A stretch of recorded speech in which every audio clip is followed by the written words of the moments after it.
Amon-Ra St. Brown. All right. And this is a guy that a lot of people kind of dismiss. He's not a Blazer by any stretch of the imagination. Just a super consistent guy that you can rely on. You know what I've realized over the last few years is that USC has been churning out these guys at a pretty consistent rate. They're not churning out 3 or 4 guys in the first round like Alabama every other year, or 2 guys in the first round like LSU seems to be doing every other year. But they're churning out a second round guy that is going to play for 10, 11 years, just as consistent as the day is long. I look at Juju Smith-Schuster as one of those dudes. I look at Michael Pittman Jr. last year in the draft from that was drafted by the Indianapolis Colts is another guy that's going to be one of those types of players. And I see Amon-Ra St. Brown as one of those guys. Just super consistent, sneaky athlete, silky smooth, does everything you want.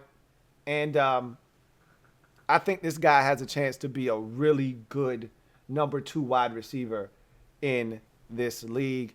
Let's take a look at his card as we flip this thing over and take a look.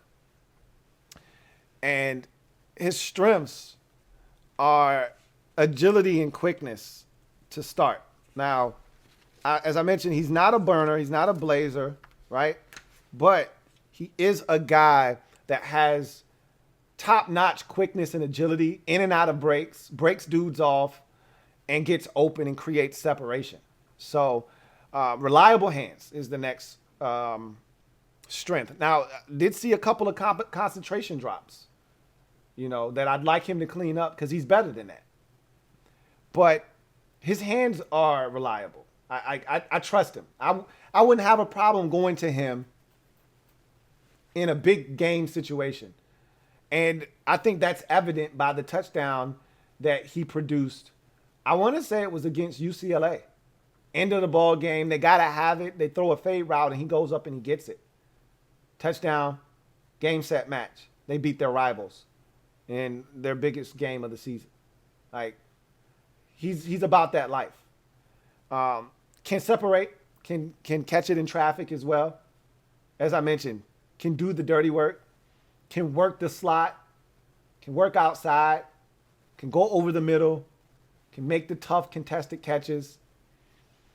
Really smooth route runner, man. Silky, silky smooth. Again, you know what you're getting here. Not a Blazer, not going to overwhelm you with any one trait that he has, but it's a nice, neat package that's going to age well in this league. Body control. Talked about him going up and getting a football. Talked about him being able to twist and contort and pirouette in air to come down with the football. Does a really good job of doing that. Run after catch. Again, sneaky athlete. I talked about the quickness and the agility that you see in his route running ability. You also see that with him with football in hand. He is not one of these guys that's stiff, that's just going to run up the field and lower the shoulder. Hey, he might break you off a little something if you're not careful. I saw them throw him a couple of bubbles and him break a dude off or catch a little hitch or come back, turn up the field and make a couple dudes miss and get up the field. He ain't outrunning everybody. But I'm like, hey, that should have been a gain of 8. You turned it into a gain of 18. Okay, how about that? I see you. So he's got a little run after the catch. He will compete for the 50-50 ball. He'll go up and make a play. Similar to Michael Pittman last year, he'll go up and go get a 50-50. Give him an opportunity and he'll make you pay. Can't create separation. I talked about that already, especially underneath. He's a guy that can separate. Exhibits want to in the run game. He wants to be physical. He wants to. It doesn't always work in his favor. Not the biggest guy in the world, about $195. But he's not a guy that's going to turn down contact or, hey, I'll get him next time. No, he's going to get in there and mix it up. He's not afraid to get his hands dirty. He's willing to work for food. Special teams value. Despite not having a kick return for a touchdown in his career, he can offer you, like, he's the guy you put back there if you just want a shorthanded return man. Like, okay, the guy that's dynamic, that you think has a chance to break it every time he touches it, has been fumbling back there, has been muffing kicks. And you just, at this point, your offense is good enough to where if you just get it back to the offense, you know you've got a chance to score. So why not just put a short-handed guy back there? Amon-Ra St. Brown is your guy. He's your guy. Just put him back there, and it may not break from very many yards, but he'll get the job done. And his collegiate production was just solid across the board. You know, this past year, he only played in 6 games, but he did have 41 receptions for 478 yards. But the 7 touchdowns is what caught my eye. You know, over a touchdown a game. That's big time. But in 2019, that's when he probably burst onto everyone's radar as not just Equanimous St. Brown's brother, but as a legitimate option to be drafted, you know, when I'm eligible. 77 grabs in 13 games for 1,042 yards and 6 touchdowns. So, and he scored a touchdown on 7 rushes. He scored a touchdown there as well. So I thought he was pretty consistent, even in his freshman year in 2018.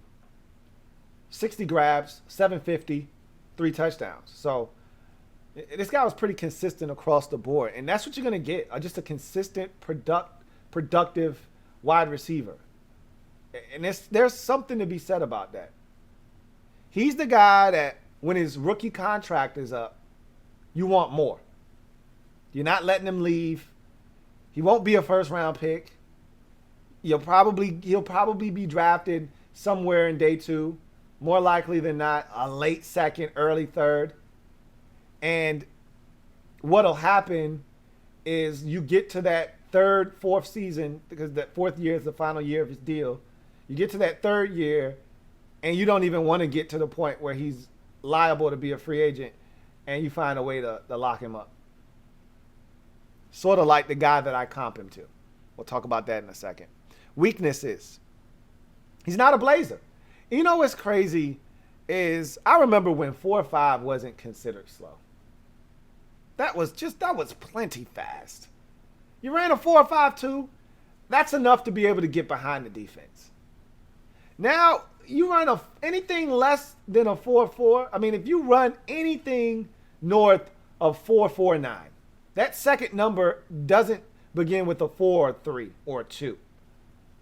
Now you're classified as slow. That's a shame, because this guy isn't slow. He's just not a blazer. Concentration drops at times.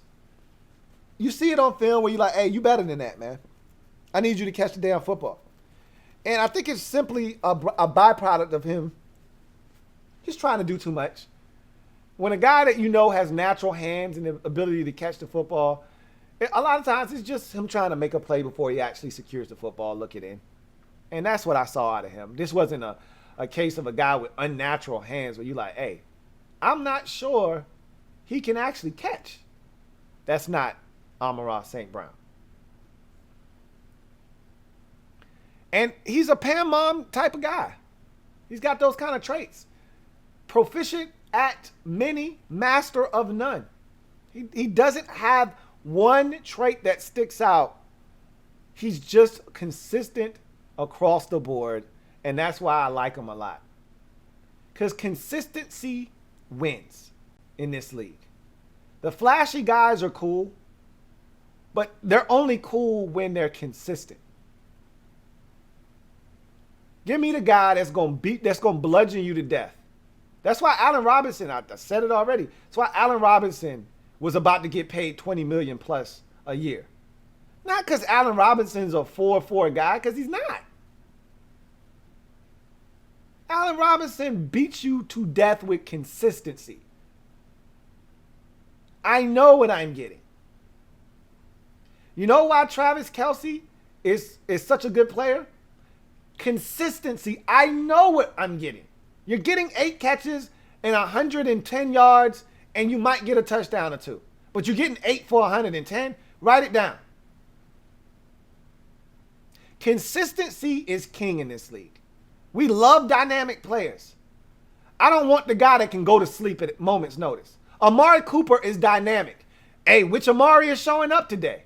Is it Amari 7 for 149 and 2 scores? Or is it Amari 2 for 12? Snooze fest. Milk carton.